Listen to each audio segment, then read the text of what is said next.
Do you ever feel like you are trapped in a learning loop? You consume endless articles, watch countless videos, and fill your mind with information. Yet, your life remains fundamentally unchanged. You feel smarter, more aware, but when it comes to achieving your goals or solving real problems, you're still spinning your wheels. It's a frustrating paradox, all that effort, but you are missing the catalyst for real progress. What if the most powerful habit for a breakthrough isn't about learning more, but about creating something? This habit is called output, and it is the highest leverage investment you can make in yourself. Stick with me, because the 3-stage framework we're about to explore will show you exactly how to turn passive knowledge into tangible world-changing results. Think of it this way. In school, I used to struggle with math. I'd glance at a problem, convince myself I understood it, and move on without ever working it out on paper. Come test day, I'd fail on simple execution. Why? Because there is a vast chasm between knowing something in your head and being able to apply it. These are your blind spots, and they only become visible when you attempt to produce something concrete. Input is a closed-loop system, confined to your own perspective.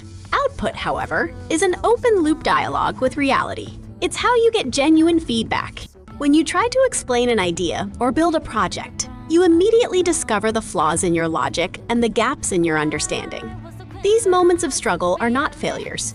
They are the true starting point for meaningful growth. The world rewards action, not intention. We often trap ourselves in analysis paralysis, consuming information as a form of reassurance, telling ourselves we're making progress. But when forced to act, we often have a shocking realization: I could have done this all along. Output is the fastest way to shatter these illusions, forcing you to confront reality and test if what you believe truly works. Those who never create, who never test their ideas against the world, never truly grow. The world cares about results, not justifications. Beyond sharpening your skills, output is a powerful tool for mental clarity. Ever feel mentally exhausted despite a lack of physical activity? It's rarely due to the number of tasks, but the clutter of unprocessed thoughts. Your mind is overloaded, constantly switching focus. My experience shows that every context switch drains at least a quarter of my mental energy. Output is the ultimate decluttering tool. The vast majority of our daily thoughts are meaningless noise. The best way to silence them, force them into existence, speak them aloud, or write them down. You'll find most are either inarticulate or simply absurd when exposed to the light of day. Furthermore, action dispels ambiguity. The essence of output is doing. The essence of input is thinking. You can't eliminate feelings of emptiness or doubt, but you can become too engaged in purposeful action to notice them. It's like how a busy work schedule helps you save money, not just because you value it more, but because you simply lack the time to spend it. Finally, output is your most powerful form of leverage. It is the concrete manifestation of your knowledge and ability, the most efficient way for the world to understand your value. Applying for a social media manager role. A thriving account you built is your resume. Wanted tutor students. The improved grades of your pupils are your proof. Your output is your most direct and authentic credential. When you generate results, you build the confidence to silence any external doubt. People don't fear hard work. They fear meaningless effort that goes unrewarded. When you turn an output-driven hobby into a personal project, every success is yours alone. It's like building your own enterprise. When that hobby starts generating results and earning recognition, it transforms from a simple pastime into your personal legacy. Thinking is the tool, not the destination. We think to solve problems and achieve outcomes, and consistent output is the only path there. So, how do you cultivate an output-driven hobby that can reshape your life? It unfolds in 3 stages. Stage 1, internal creation. The goal here is to forge a sustainable habit. An output hobby must produce results that are shareable, reviewable, and improvable.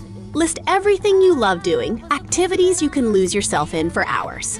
Then, filter that list using those 3 criteria. Once you've chosen one, find the lowest effort way to begin.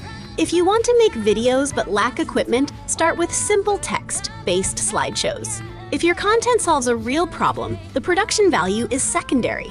I suggest starting by simply journaling your thoughts. The objective is to build the muscle of expression and begin the transformation from a consumer to a creator.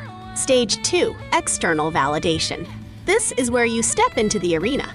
Put your work out into the world to be tested.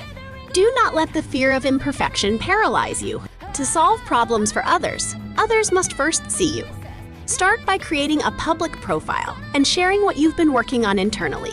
Aim to post at least once a week. Initially, ignore the metrics, likes, views, and follows. Your purpose at this stage is not to gain applause, but to see your work through the eyes of others and find the right direction. Once your content truly serves an audience, the numbers will inevitably follow.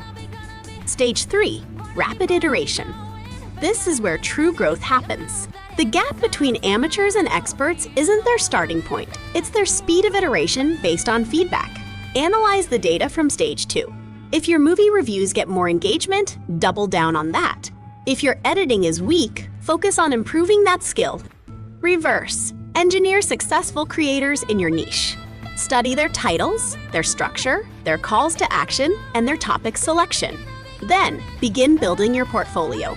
Systemize your insights, categorize your work, and consolidate your output into a course, a service, or a personal brand. This is the critical step that turns your creative output into tangible value. To summarize, consuming information without creating is an illusion of progress. Only by pairing input with consistent output can you architect a genuine transformation. Every time you create, you are investing in your future. While others trade their time for money, you are trading content for legacy. While others wait for opportunities, you are creating your own. Starting today, stop just consuming. Even if it's an imperfect draft or a flawed idea, the simple act of choosing to create means you've already won half the battle. If this message sparked something in you, hit that like button. Subscribe for more insights on personal growth. And let me know in the comments, what is one output hobby you are going to start exploring today? I can't wait to read your thoughts.